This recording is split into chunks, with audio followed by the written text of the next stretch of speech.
Alright, I'm going to do a quick tour of our little urban homestead here. Kind of give everybody an idea of what we got going on as we try and progress towards a more self-sufficient lifestyle. Give everybody a look at the things that we do. That's the yard overall. And we're right in the middle of a urban neighborhood. See, we heavily utilize wood chips here. It adds a lot of fertility to the soil. Feeds the grass and does a great job of covering up where we can't grow grass. But yeah, big fan of the wood chips. See, we got a couple IBC totes, 250, 275 gallons. This one right here is full. I put that one in last year. It's tied into our rain gutter on the back of our house. A little filter I made, pre-filter I made out of a bucket, and a 3-inch PVC pipe fitting with a screen over top of it. But we don't get enough pressure out of it to get the water through the garden hose out to the garden beds. So I am in the process of putting together a 12-volt on-demand pump system that will be powered off of a sealed lead-acid battery, which in turn will be charged off a small solar panel. And we'll probably position that somewhere right in here. And that should provide about 60 psi pressure. I'm also going to plumb this one to this one so they fill in tandem.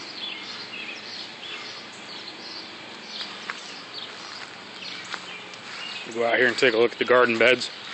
These are 4x8 beds made from 2x6 or 2x10s. These beds here, these two with the hoops on them, were on top of these last year at 2 boards high. I split them up this year to make 4 beds out of 2 beds. And when I built them, I filled them with a combination of composted horse manure, perlite, and peat moss. It's worked out pretty well. And this year I broadcast seeded all 4 beds. I want to see how that'd work out. This one's got carrots.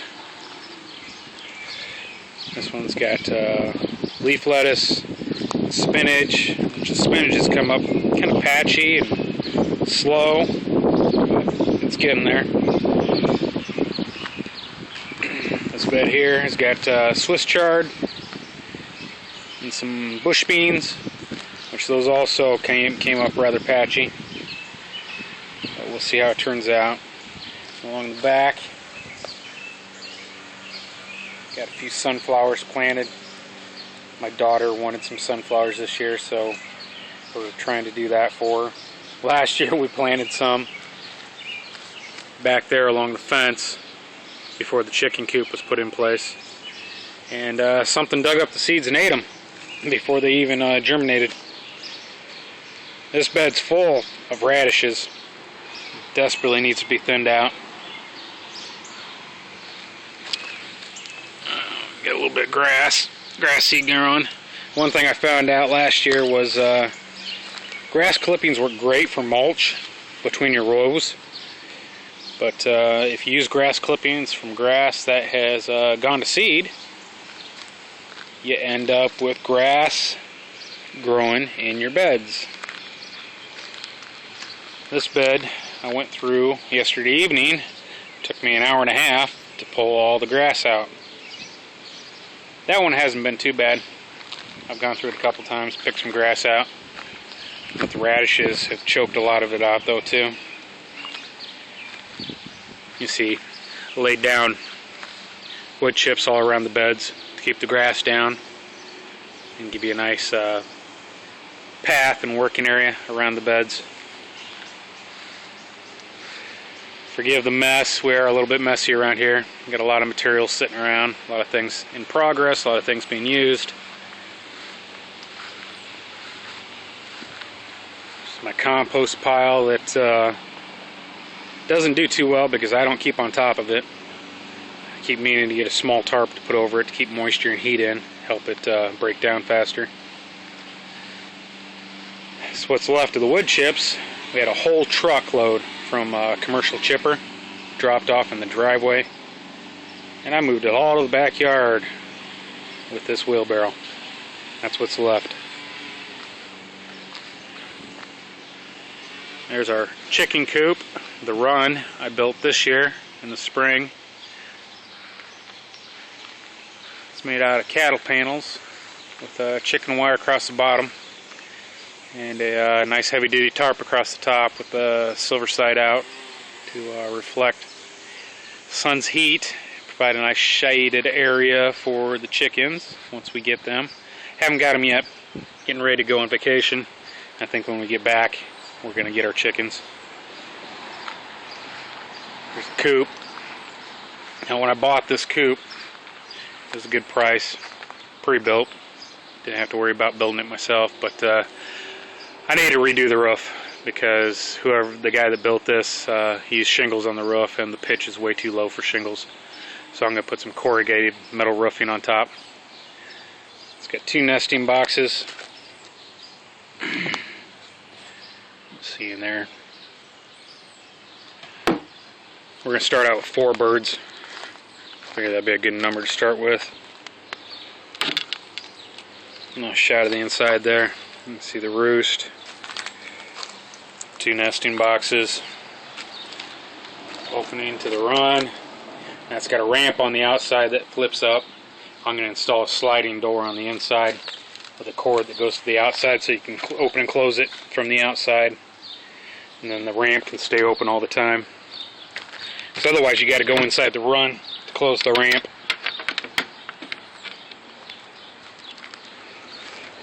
You see here around the perimeter of the run, got some straw bales. That's something new we're trying this year, straw bale gardening. You take a straw bale and you put it through a 10-day conditioning process where you every day you water the heck out of it, and every other day you put a high nitrogen fertilizer on top of it, like a anything higher than a 20-00, and you water that into it. And then on day 10 you put a 10-10-10 fertilizer on top of it and water it in. And then you can plant right into the tops.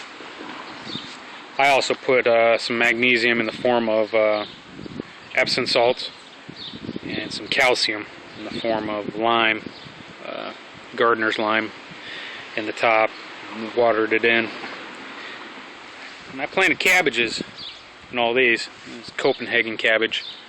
And they are doing really well. And back here in our backyard we don't get a lot of sun, but that seems to work well, or seems to be working well for these cabbages, because if they get too much sun they start to wilt like crazy. There's been a few days this last week where it's been really hot, and during the time of the day that we do get sun back here, these cabbages have they've almost shriveled up completely. But they bounce back once it cools down.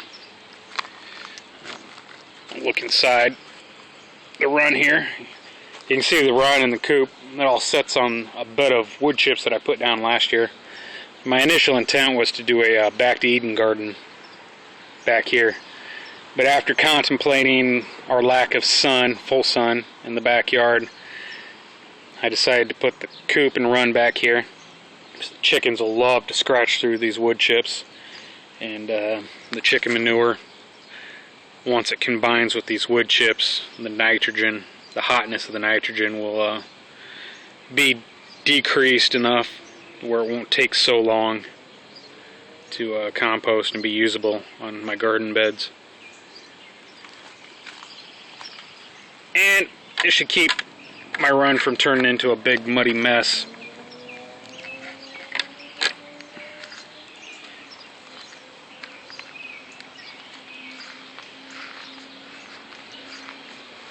You see we're slowly working on building up some wood piles.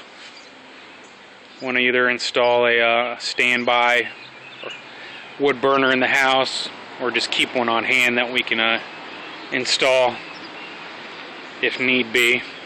Just a secondary heating source for the winter time in case there's a power outage.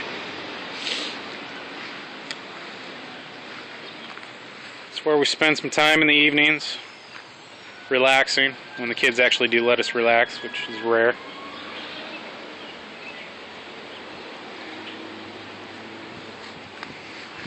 Go up to the front yard real quick and see what we got going on. This is pretty neat out here.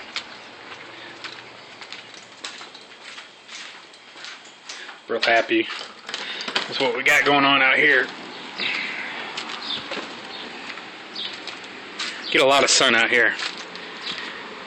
Now these are gutter gardens. You can see those are vinyl rain gutters with 2x4s screwed on each side of them and capped on the ends. I had these two here in the backyard last year, but they didn't get enough sun, so I moved them up here and put them on a stair step base. I've got mostly tomatoes planted in these buckets, and the buckets are filled with a potting mix, not potting soil, but potting mix. And each one of these buckets has a 3-inch net cup in the bottom, sticking down into the water. And the buckets draw up as much water as they need it. These two 10-foot gutters are fed off this barrel. Now right now I fill the barrel with a hose, but I'm going to tie it into this gutter so it self-fills. Each one of these gutters has a little float valve in it, so they self-regulate their water level. These two gutters here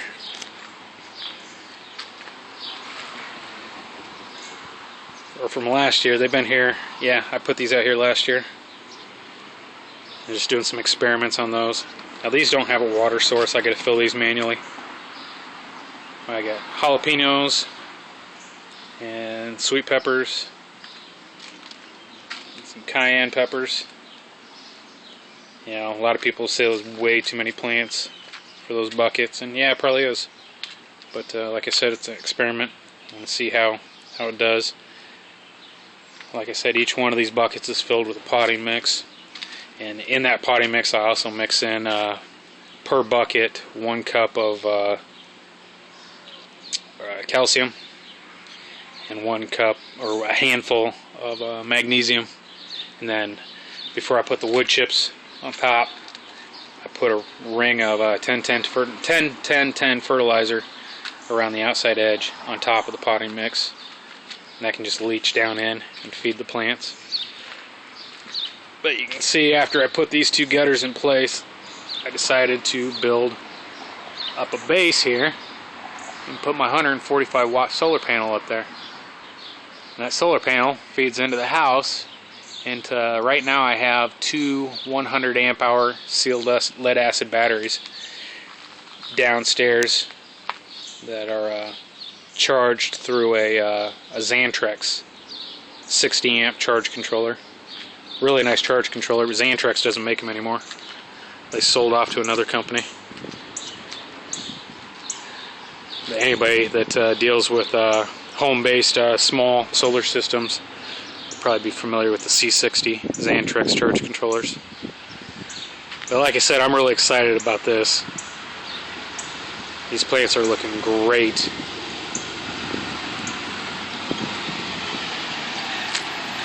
You can see here, put some more of these straw bales along the edge of our driveway. These first two here, tried to do some onions in the top. It's not working out too well. I don't know if it's the straw bales or the fact that the onion bulbs are old. They're left over from last year. But I also put in some bush beans in here too. And each one of these milk jugs is actually covering a bush bean plant that was getting hit. Each one of these got hit pretty good by either some kind of bug or birds. I don't know what the deal is. Something was chewing on them, so I covered them up. But I see, I don't know, maybe I got some cutworms out here. So look at the base of that one. Something was chewing on the stem. Maybe a cutworm problem. I don't know. Some people like to say that it's pill bugs that do that, because these bales do attract a lot of pill bugs, because pill bugs like the decomposing matter in the straw bales. But these here, I planted potatoes in. They're coming up pretty good. Something's been hitting the leaves pretty hard though. If anybody's got an idea what that might be, and thinking about spraying some soapy water on them, or see if that'll help keep the bugs off. But here's the rest of our straw bales. Since we get such great sun out here, I decided to try these out here. These got peppers. You got sweet peppers. Of course, you know, under these milk jugs again, these are where I stuck in some more pole bean, or not pole beans, bush beans. So my wife wanted green beans, so we're trying some in here.